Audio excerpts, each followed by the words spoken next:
Le continent nord-américain a été un hôte remarqué de l'Ultra Trail World Tour 2016.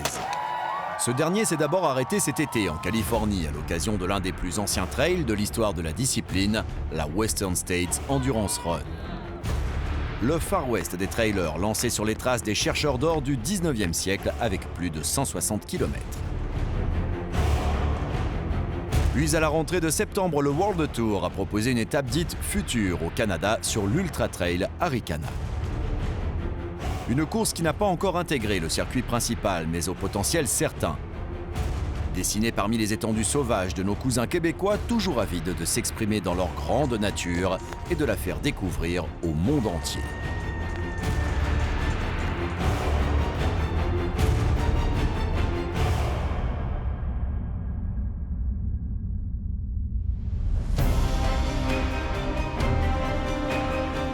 L'Ultra Trail World Tour s'est donc arrêté en juin dernier au pays des chercheurs d'or pour la 43e édition de la Western States Endurance Run aux États-Unis.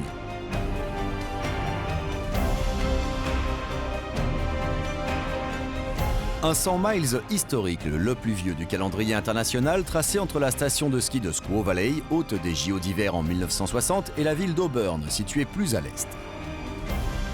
Une compétition à l'origine effectuée à cheval avant qu'elle ne se transforme en une épreuve de course à pied en 1974.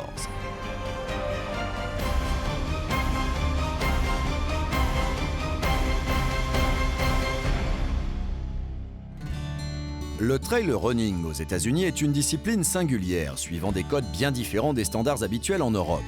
La plupart des épreuves traversent des parcs nationaux qui réglementent et limitent la participation pour préserver l'environnement. Des organisations souvent minimalistes à l'ambiance calfeutrée dans des environnements très sauvages et préservés, la grande nature à l'état brut qui a construit des mythes et produit des athlètes à la personnalité souvent déconcertante, telle que celle de Zach Miller, ancien employé sur un bateau de croisière, devenu gardien de refuge dans le Colorado.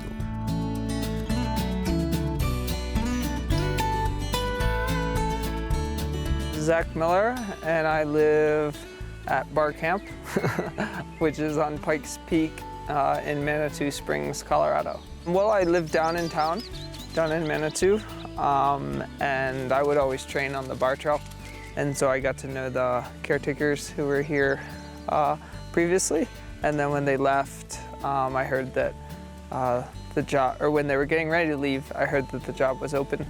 And so I got in touch with them, and then I ended up applying, and here I am.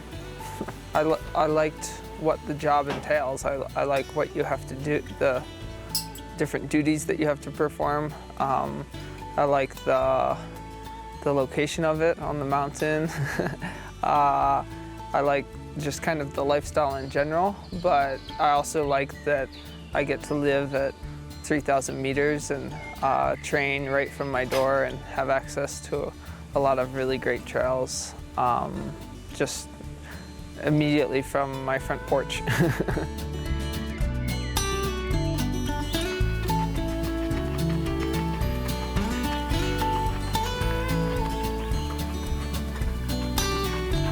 When I was training for my last big race, I didn't really have a watch that was working. All my watches were broken or out of battery. So I would just start my runs in the cabin and I would just look at the clock. And then I would go out and run, and when I came back, I would look at the clock, and if it wasn't long enough, I'd just leave and go out again. Because I'm not too worried about the pacing or the time when I'm out training. Most days, there's certain days where I pay attention to my watch a little more, but no, for a lot of my training, I was just running off of the clock in the cabin.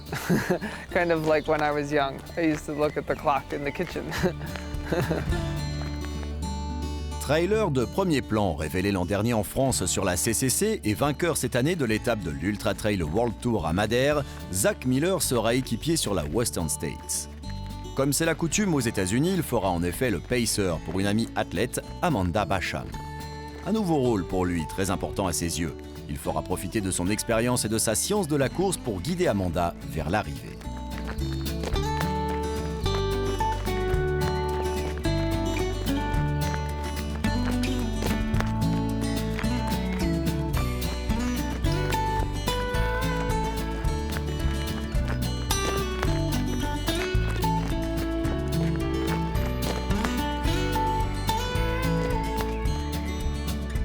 Some people want a pacer, some people don't want a pacer.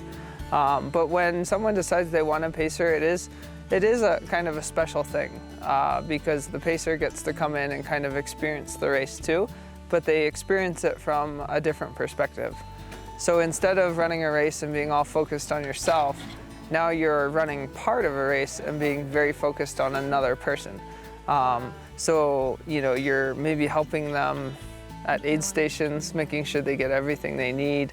You're helping them stay on course. At Hard Rock 100, that's very important, that your pacer help you stay on course. You're helping make sure they keep pushing when they're tired, that they keep eating and drinking even when they don't feel like it. So it's really kind of a special thing, the relationship between a pacer and the runner that they're helping. I think the pacer can have a big impact. If it's done correctly, it's a really special experience. And there's sort of a relationship that's formed by the end of it all. Zach and I became friends last summer. So before I actually moved to Colorado permanently, I worked remotely for Nike and lived in the Springs. And so our trail manager told me I should go running with Zach and meet him since we're the only ones here in Colorado on the Nike team. So we've ran together a lot, and I feel like he knows kind of what I can handle, which I think is really important, especially when he's a lot better than me. So he knows, not to go overboard, but also not to hold back. Un duo qui se formera à partir du 40e mile et tentera de rejoindre la ligne d'arrivée.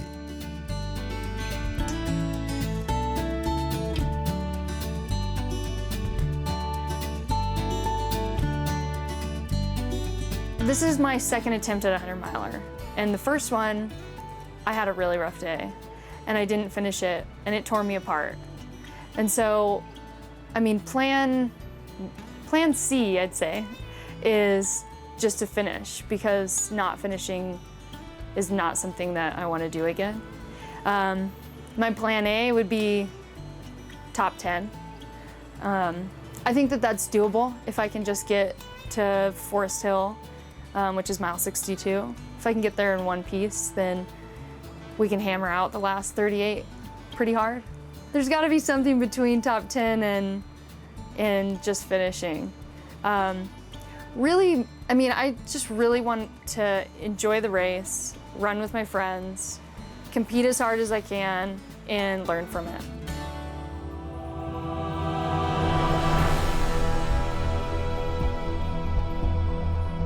Jour de course à Squaw Valley. L'été bat son plein en ce dernier dimanche de juin. Les coureurs viennent retirer leur dossard avant le départ du lendemain. Ambiance feutrée, sans effusion particulière, seuls 353 coureurs sont tirés au sort pour cette épreuve et pas un de plus. C'est une course un petit peu différente des courses qu'on a l'habitude de faire au niveau des paysages, au niveau de la chaleur, au niveau de l'acclimatation, tout ça. C'est une ambiance qui est particulière aussi parce qu'il n'y a pas beaucoup de coureurs au départ.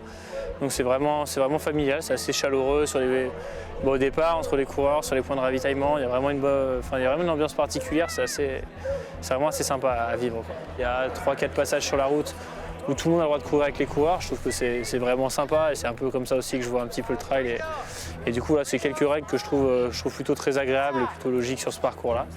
Donc voilà, non, c'est une course qui est différente et j'avoue que je me faisais une joie de pouvoir revivre ça. Comment ça va? Comme c'est comme ça? Lundi, on a reconnu la fin du parcours là. Donc voilà, ça s'était plutôt bien passé. Et, on a fait 27-28 km et puis à 3 km de l'arrivée, je sais pas, il y a un caillou bêtement et je suis tombé sur le mauvais caillou au mauvais moment et je me suis bien tordu le pied. Il faut arriver à relativiser les choses, ça reste du sport, il y a des choses plus graves dans la vie, c'est sûr, mais après c'est aussi long à préparer, donc c'est sûr que c'est pas évident, quoi. Faut être conscient que c'est pas la chose la plus importante de ma vie, mais que effectivement c'est toujours des moments qui sont difficiles.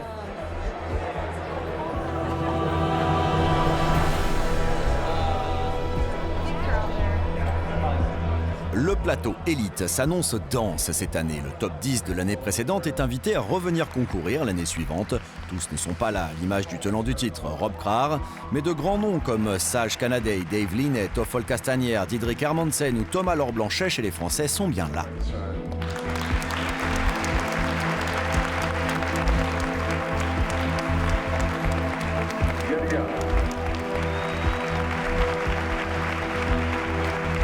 Côté féminin, Magdalena Boulet, Stéphanie Haug, Cassie Lichtenstein sont présentés sous les ovations des coureurs amateurs.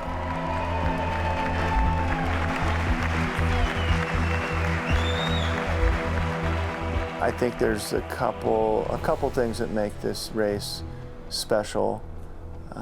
One is the history.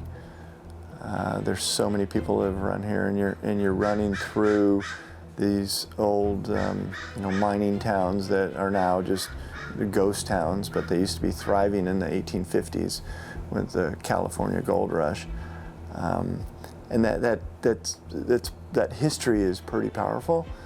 I think the authenticity of the path from Squaw Valley to Auburn. There's no contrived, let's go run around, let's go run to the top of a mountain, or no one thought of a course. It was this path that you could take, that miners and Indians took over the mountains, over the Sierras to get their gold, or to Sacramento. So there's that authentic path that's unique. Ce parcours en ligne emprunte donc des sentiers historiques depuis Squaw Valley jusqu'à Auburn, soit 160 km et 6000 mètres de dénivelé positif d'est en ouest. Un parcours atypique puisqu'au profil descendant avec ses 7000 mètres de dénivelé négatif entrecoupés de sévères bosses.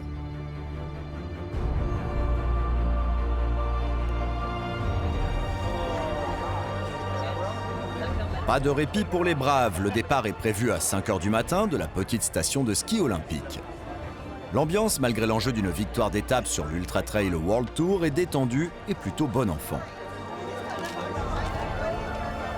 Assez peu de stress sur les visages, plutôt de la décontraction et de la joie de vivre dans une aventure à laquelle sont invités peu d'élus. Une ambiance de western également à l'heure du départ de la petite troupe de coureurs sur ce parcours sauvage.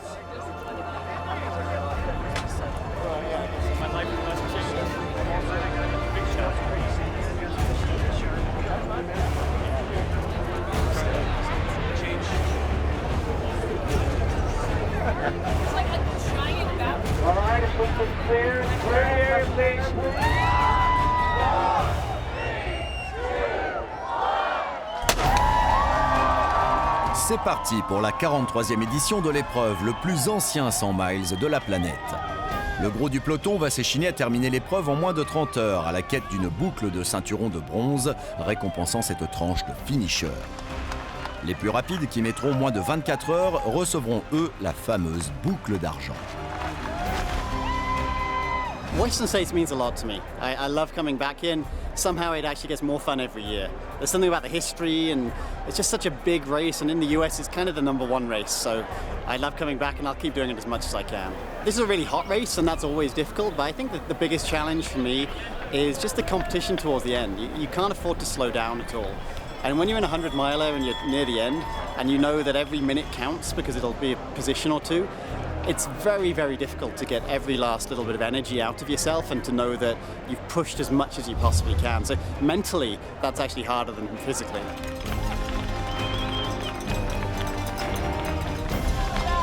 À Miller's Defeat, environ 45 km ont déjà été parcourus.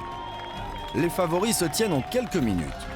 On y retrouve Thomas Laure-Blanchet, Sage Canaday, Diederik Hermansen, le jeune Andrew Miller, 20 ans, Toffol Castanière et Jeff Browning.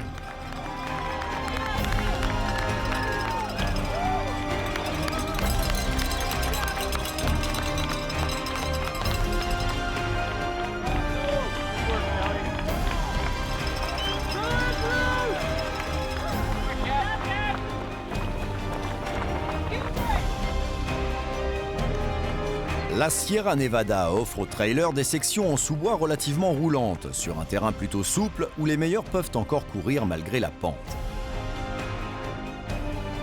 Quelques zones ombragées ensuite sont les bienvenues alors que le soleil domine dans le ciel californien.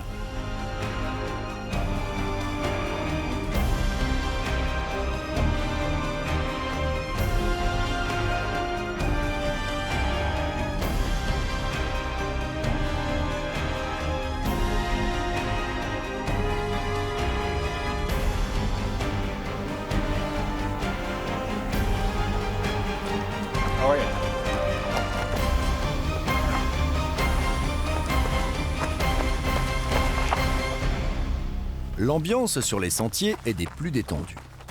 Les concurrents gardent le sourire malgré l'intensité de l'effort et le règlement américain, moins autoritaire qu'en Europe, autorisant les hommes à courir torse nu. Un sentiment de liberté supplémentaire au pays de l'oncle Sam. Thank you. I think in this course particularly, it's a downhill runner's course. It's a course that as you get farther down the course, the running gets better.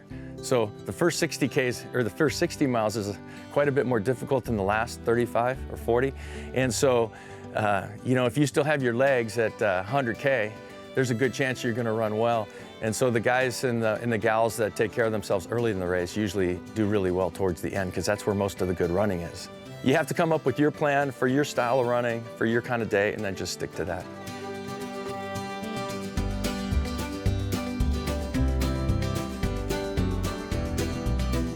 My favorite memory of winning was, you know, being I lived in town, so I live in Auburn. I was the hometown guy, and to run around the track. And I had my oldest son with me. He was 2 years old, and I had another son that was, you know, real tiny, but I was able to put him on my shoulders and run across the line, and I ran fast enough so that after I did all the interviews and went home, I was able to read him a bedtime story before we all went to sleep that night. Yeah.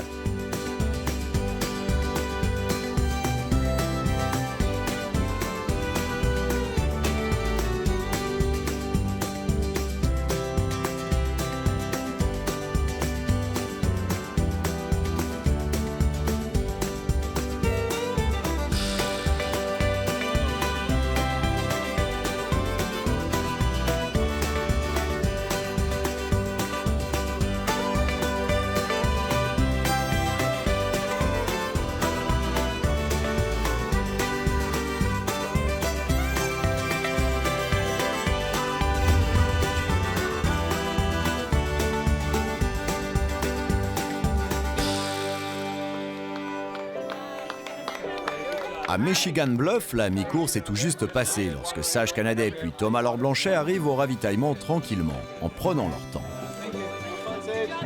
C'est la deuxième expérience sur cette course pour le coureur clermontois, 5e en 2015, qui apprécie particulièrement l'ambiance sur le sol américain. Je me reconnais vraiment dans cette culture-là. C'est vrai que je voyage un petit peu à droite à gauche et c'est vrai que les États-Unis, je me reconnais vraiment dans cette culture et cet esprit américain. Je pense que voilà, en France, c'est vrai que j'ai une histoire de cœur avec les Templiers qui sont nés à Auburn, donc c'est pas anodin que je sois là. Ouais. Les fondements même de la course, aller se confronter aux chevaux, c'est vraiment l'esprit des pionniers, c'est est-ce que je suis capable de le faire. Vraiment se prouver les choses à soi-même d'abord par rapport à l'esprit et par rapport à la course, et ça reste quand même pour moi l'essence même de la discipline, quoi. For me, it's the high level of other runners, and it's the history. It's a very, very nice scenery, and I want to compete among the other top runners, so I'm looking forward. The most difficult thing for me, perhaps, is to manage to eat enough during the race. It's always easy in the beginning, but after a while I get tired of eating, so it's much easier to just drink. So I will try to eat some more solid food this time than I've been doing earlier, and I'm also gonna use a little more time at the aid stations than I've been normally doing. Plus de 1500 bénévoles sont mobilisés sur cette épreuve, soit environ 4 bénévoles pour un athlète, une proportion jamais vue ailleurs. Sur les ravitaillements, chaque athlète est ainsi accompagné par un ou deux de ses volontaires qui les guident vers la bonne tente. L'ambiance y est moins électrique et tendue que sur d'autres épreuves européennes.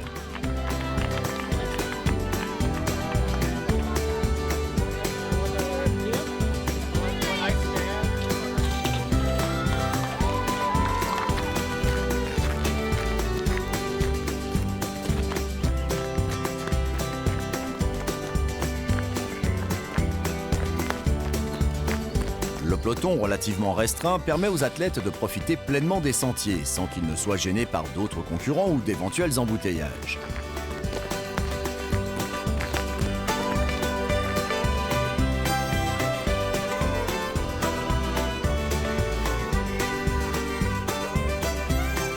Sur la course féminine, les athlètes locales dominent l'épreuve avec Cassie Littig, une trentenaire du Montana qui ouvre la voie. Elle avait terminé deuxième l'an dernier.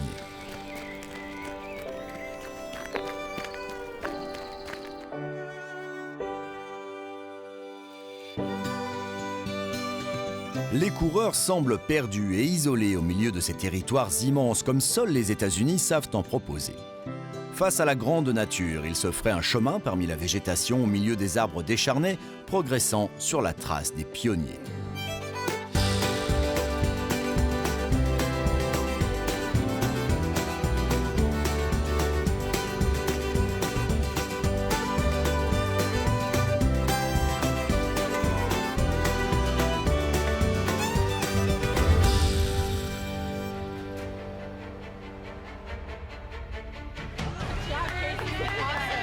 Forest Hill, l'un des points clés du parcours. Cassie Littig, leader féminine, est suivie de près par Amy Sporston.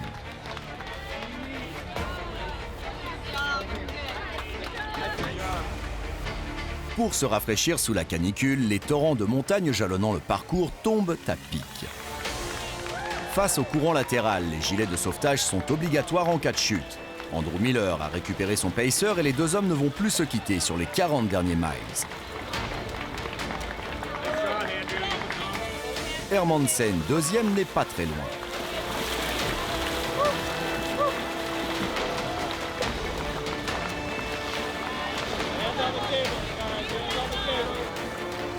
Thomas Laure-Blanchet joue toujours le podium avec Jeff Browning à ses trousses, chacun avec son style tentant de profiter au maximum de cette fraîcheur naturelle avant d'affronter les derniers kilomètres.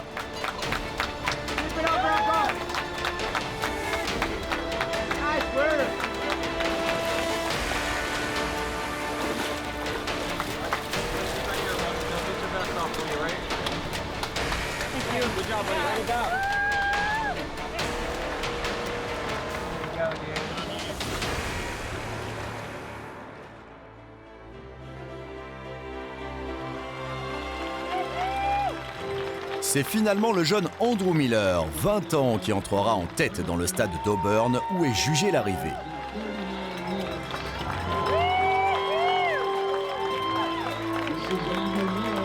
Une révélation pour ce coureur américain au gabarit de poche originaire de l'Oregon.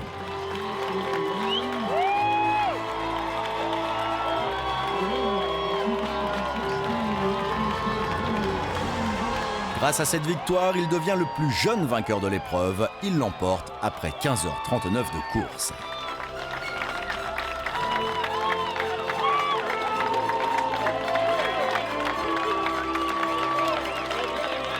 I didn't really know what to expect coming into today.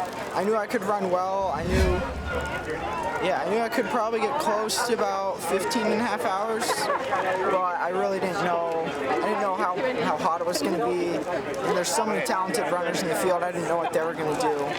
Definitely a lot of guys who have more experience and more speed than me, so I feel kind of privileged to be sitting here right now.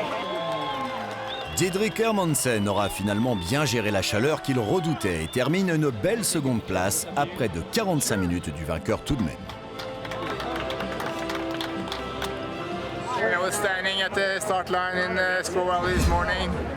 If someone had told me I would become second, I wouldn't have believed them. So I'm really, really happy. Second place is for me amazing. It's my first 100 miler. So yeah, really, really happy.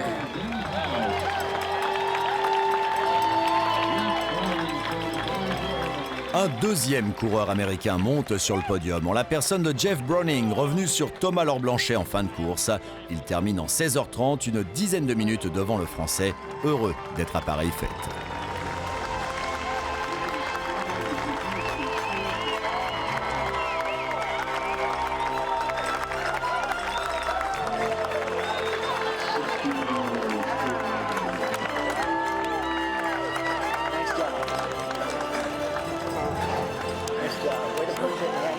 I was like looking over my shoulder the whole time. Good job.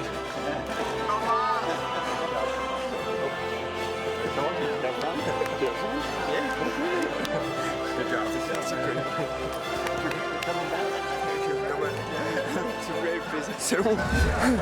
On a chopé 10 degrés de plus. Bon, ça pardonne pas. Bon, c'est mythique, quoi. C'est une longue journée. Ça passe dans la journée, mais ouais, c'est fabuleux. Je suis vraiment super content d'être là. Et tant que je peux mourir, j'en ai. Côté féminin, Casey Lichtig a réussi à décrocher la victoire cette année après sa seconde place de 2015 en un peu moins de 18 heures de course. It went really great for me. I had a great day. I just kept smiling. I kept positive the whole way, and I just had a wonderful day.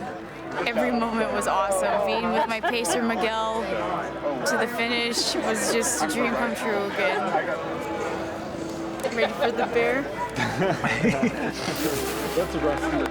À la nuit tombée, Amy Sproston termine en deuxième position en un peu moins de 19 heures. Finally. It's about time. Thank you. Quant à Amanda Basham, que Zach Miller a accompagnée, elle réussit son pari du top 10 en terminant à la 4e place des filles. Zach, what I tell you, buddy? Huh? Hey, she ran it. She ran it. Oh, congrats. I wouldn't have ran that fast. You did it. You want some ginger? No. No more engineered food for the rest of my life. That beat my A goal. Top 10. Top 5. That's pretty good. She just fought like all day, like so hard. Like I'd tell her to do stuff and she would at least try to do it. Oh, thank you. Zach was the best pacer ever. Y'all bet. Oh, thank you. Awesome. You really turned it on. Like 17:57.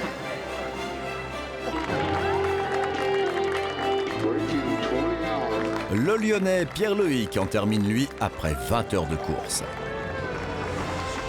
Ouais, la chaleur, c'était pas facile après, parce que je n'étais pas habitué. Et puis, je m'attendais pas à une course aussi dure. On dit que c'est facile, la Western, mais elle n'est pas facile, hein, je trouve. J'ai fait d'autres 100 miles, mais elle n'a rien à envier à des un peu plus montagnardes, je trouve. Hein. Le flot des finishers se poursuivra tout au long de la nuit et du jour suivant sur la ligne d'arrivée d'Auburn. 280 des 353 participants arriveront au terme de l'épreuve dans les temps impartis, soit près de 80% de réussite sur un 100 miles, un très bon chiffre pour cette distance.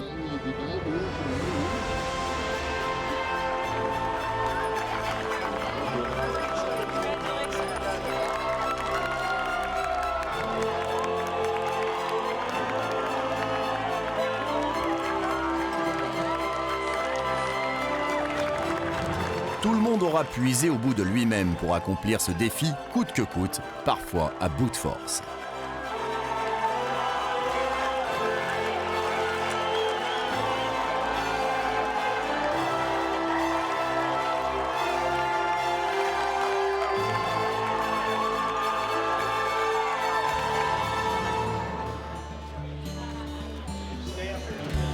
Tous ces finishers ont bien mérité d'aller récupérer leur boucle de ceinturon lors de la remise des prix. Andrew Miller et Casey Lichtig repartiront avec les plus beaux des trophées, mais tous garderont de cette épopée des souvenirs plein la tête, avec d'innombrables anecdotes à raconter et des amitiés forgées sur les sentiers californiens.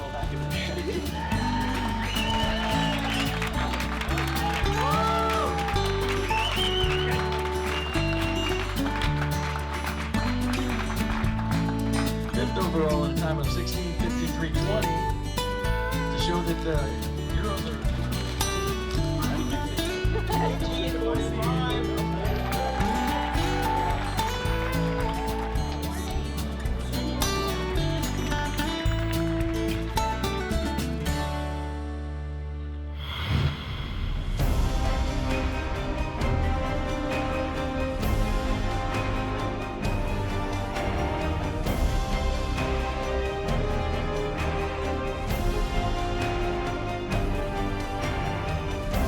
Le parc national californien va désormais pouvoir retrouver sa quiétude. Les athlètes de l'Ultra Trail World Tour, après cette parenthèse américaine, mettront eux le cap sur de nouvelles aventures avec le sentiment d'avoir conquis leur Far West.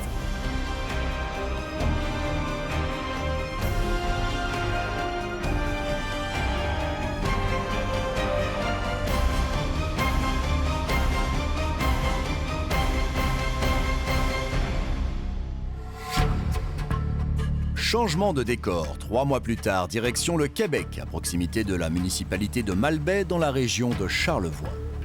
Pour la 5e année, un ultra-trail y est organisé, c'est l'Ultra Trail Arikana.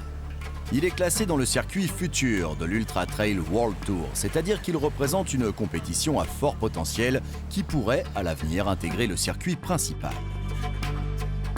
L'épreuve québécoise propose un 125 km avec 4000 mètres de dénivelé positif dans la grande nature luxuriante, avec parfois des températures beaucoup plus fraîches qu'en Californie. C'est la station de ski des Grands Fonds qui accueille le QG de la course. Pas encore de grandes stars internationales sur cette épreuve et une grosse centaine de partants pour cette édition 2016, tous amateurs d'efforts en solitaire. Sébastien Côté, première année de l'UTHC dans l'Ultra Trail World Tour. Qu'est-ce que ça a changé pour vous, les organisateurs? Bien, ce qui change, c'est maintenant c'est qu'on peut recevoir les autres cultures. Ça me fait penser un peu à l'époque de Expo 67. Les gens viennent me voir, hey, je rencontre des gens de l'Afrique du Sud, on voit des gens du Brésil, de l'Amérique du Sud. Mais ils sont en minorité, donc je leur lance en même temps une invitation de revenir en plus grand nombre dans Charlevoix. Mais c'est ça que ça change. Retrait des dossards, conférence de presse, briefing d'avant-course avec les organisateurs, le rite est immuable avant de s'élancer sur l'épreuve de 125 km.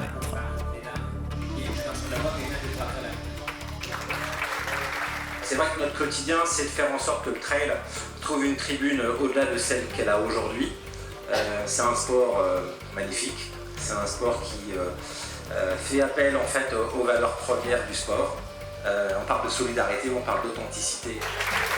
Alors bon succès à vous, merci de me permettre de prendre la parole aujourd'hui et bon succès aux gens qui sont ici et qui participeront demain, dont la présidente d'honneur, la porte-parole, c'est-à-dire vous avez fait une allocution inspirante. Merci à vous. Puis merci de m'avoir fait une présidence d'honneur, je suis très émue. Merci. Et là, je vais déclarer, après toutes ces émotions, l'Ultra Trail Arikana ouvert. Amusez-vous tout le monde et merci beaucoup d'être là.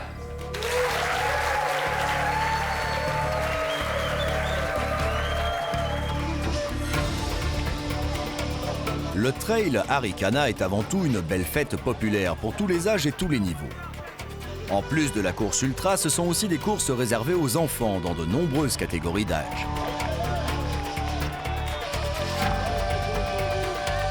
On retrouve des distances plus accessibles avec un 5, un 10 km, un 28 km ou encore un 65 et enfin un 80 km.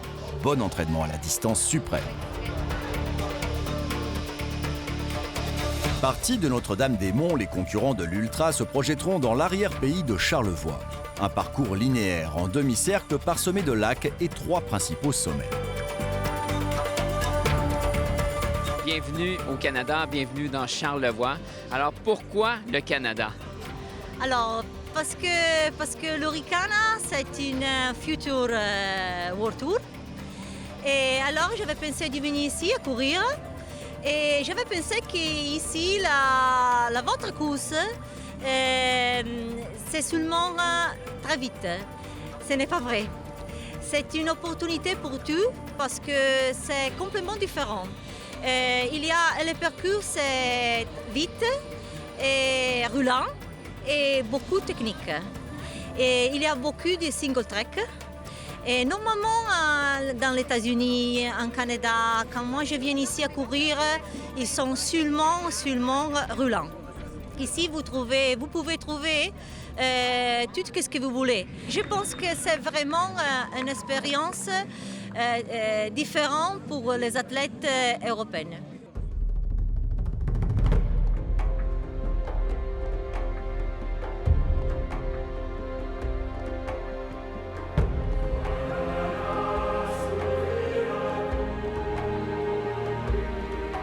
La nuit est bien installée lorsque les athlètes de l'Ultra Arikana se dirigent vers les navettes qui les transportent vers le lieu du départ, fixé à 2 h du matin.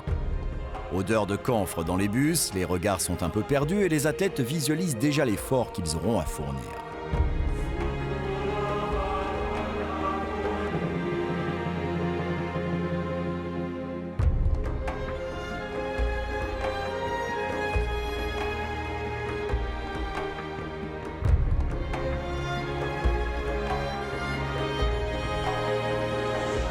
Un peu de chaleur s'installe dans la salle communale où l'on abandonne ses vêtements superflus, où l'on vérifie une dernière fois sa frontale. Un dernier briefing de l'organisation avant le dépôt des sacs et tout le monde se dirige vers la ligne de départ.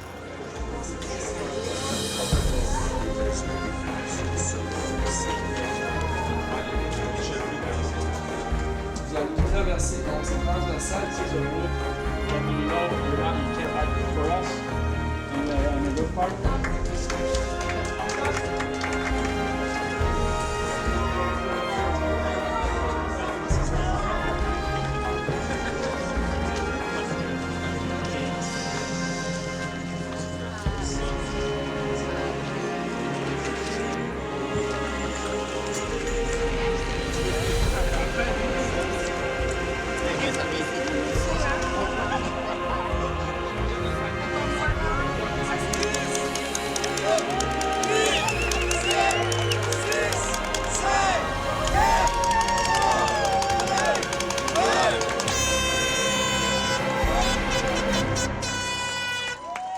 Les présages de l'organisation se vérifient côté météo. Sébastien Côté avait averti que la température pouvait être fraîche et que la pluie pourrait s'inviter à la fête. C'est le cas sur les premiers kilomètres de course. Les concurrents doivent slalomer entre les flaques, évoluer sur un parcours assez caillouteux et glissant. La prudence est de rigueur pour ne pas réduire les chances de terminer l'épreuve.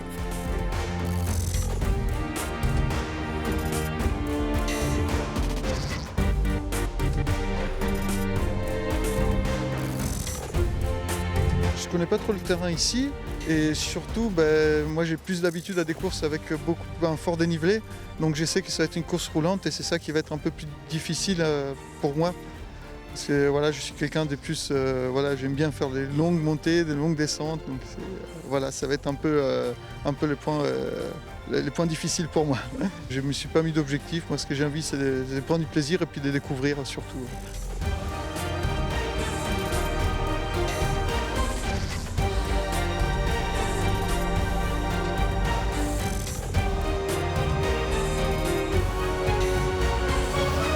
Au 33e kilomètre, alors que la première difficulté du mont Morios a déjà été avalée, le dossard 23 surgit le premier de la nuit. Jean-François Cochon profite le premier du ravitaillement, suivi par l'hispanique Luis Villagran.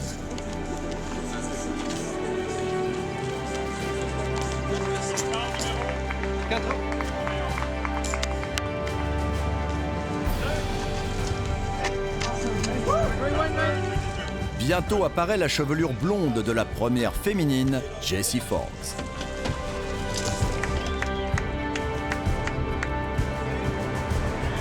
Ah mais une course de cette distance-là, ça se joue à 80 kg. Hein? Ouais, à partir d'être là.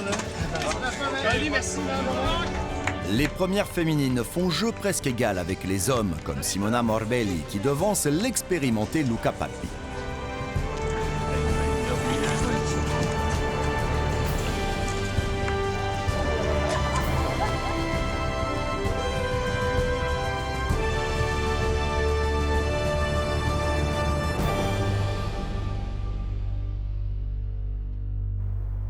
Alors que le jour se lève, l'ambiance est à la brume sur le parcours.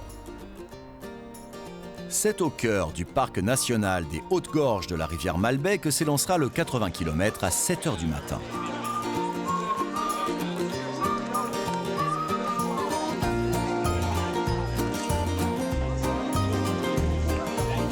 Le soleil est revenu sur le pays de Charlevoix, redonnant le sourire aux concurrents.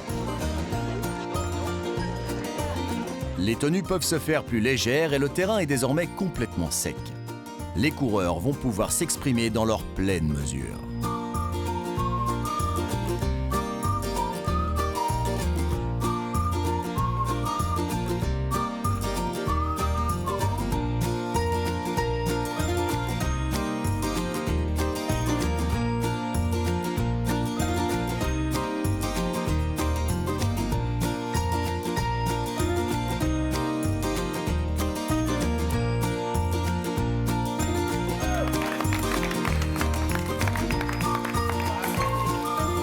Jean-François Cochon reste un solide leader, tout comme Jessie Forbes chez les filles.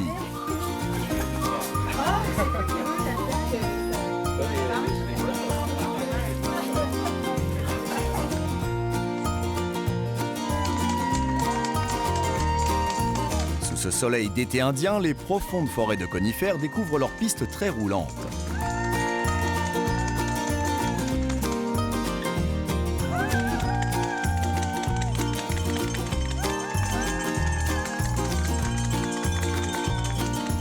Quelques courtes portions de bitume permettent de relancer l'allure.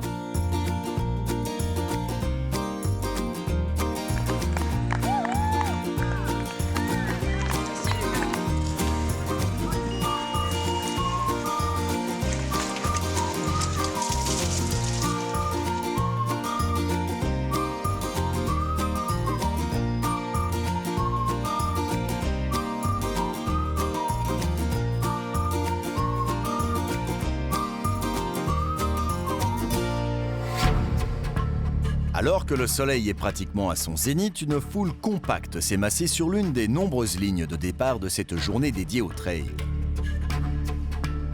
Près de 800 concurrents s'essayent à la discipline sur un parcours de 28 km. Au programme, un tracé rapide, débutant tout de même avec l'ascension du mont Grand Fond, de quoi mettre rapidement les muscles en éveil.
Tous les athlètes de cette journée passeront sur la même ligne d'arrivée. Les médailles de finishers attendent patiemment d'être distribuées. Les vainqueurs des différentes épreuves se succèdent, symbole d'une discipline récompensant tous les profils dans une même communion.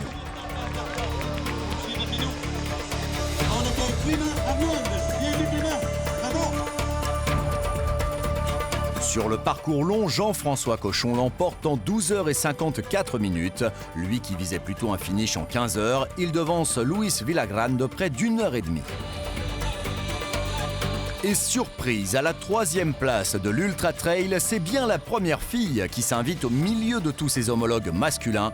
Jessie Forbes l'emporte en 14h41. Satisfaction incroyable. Vraiment, c'est un peu indescriptible. Je suis vraiment satisfait de moi-même, puis c'est pas mal ça. Après le deuxième ravito sur le 65 km, il y a un chemin forestier de 8 km. Ça, c'est vraiment long, puis ça tombe ses cuisses puis ses ischios, là. Ça, c'était vraiment dur. Mais il y a un ravito juste après, je me suis arrêté, j'ai repris des fosses. Puis là, je suis reparti, ça a bien été. J'ai pas eu de crampes, là, comme j'ai dit tantôt, puis j'ai bien géré ma bouffe, bien géré mon eau. Je roulais, je m'amusais, puis ça a donné... Je savais pas, il était à combien de temps. Moi, on m'a dit 10 minutes à un des ravitaux, là. Mais ouais, je pense que c'est ça.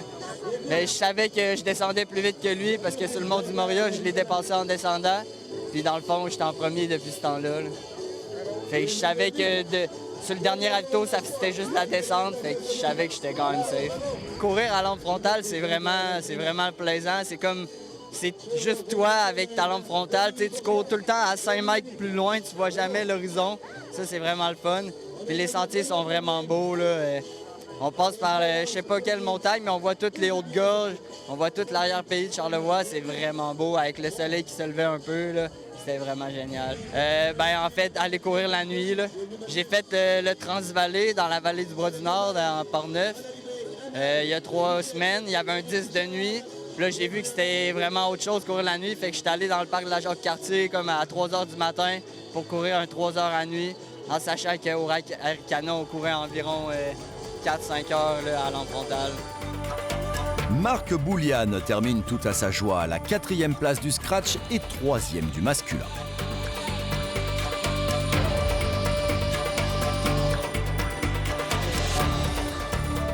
Troisième sur le 125, première femme. Est-ce que c'est quelque chose à quoi tu pouvais t'attendre? Pas du tout. Non, je m'attendais pas à ça du tout. C'est la première fois que je fais le parcours du 125, donc je ne peux pas m'attendre à terminer première. Ma plus grande distance, c'est un 100 km que j'ai fait au Mont-Albert en juin dernier, c'est tout. Donc, décris-moi ta course, comment tu l'as vécue? Super bien été. Le haut du Mont Moria, c'est vraiment incroyable. Là. Si jamais, je ne sais pas si toi, tu es déjà allé, là, mais ça vaut la peine d'aller voir parce que le ciel il était super étoilé. Le parcours, il est bien balisé.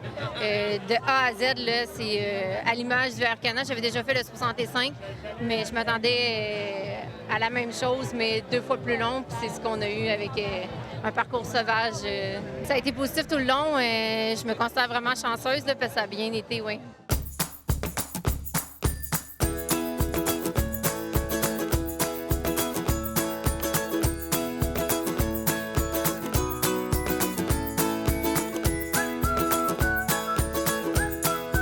Des parcours magnifiques et remarquablement tracés, une ambiance conviviale, le sourire de centaines de participants franchissant l'une ou l'autre des lignes d'arrivée du jour et une météo au rendez-vous qui n'aura pas trop compliqué la tâche des coureurs.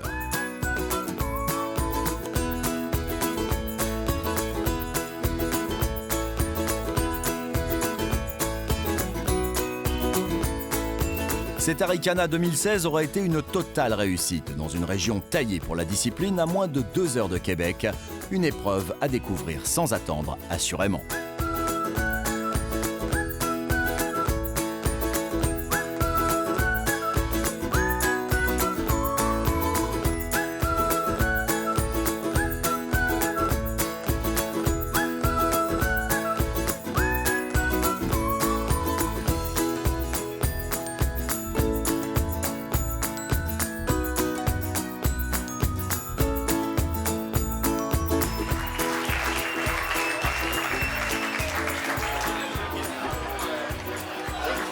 Alors, cette année, l'Ultra Trail Arikana remet un montant de 20 000 $ à notre Merci.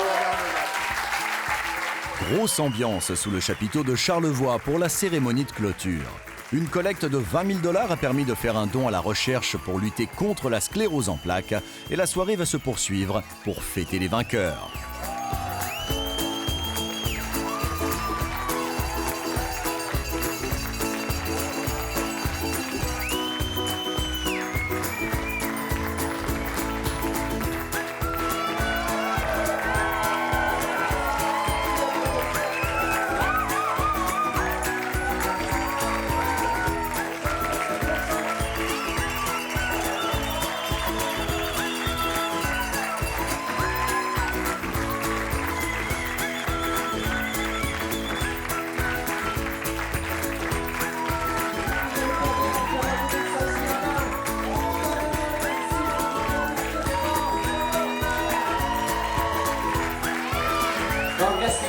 la fête et on vous attend en 2017. Les inscriptions sont ouvertes avec la nouveauté du 42 km, donc le marathon, grande nouveauté. Et on vous attend pour cette belle distance. Merci tout le monde et à l'année prochaine.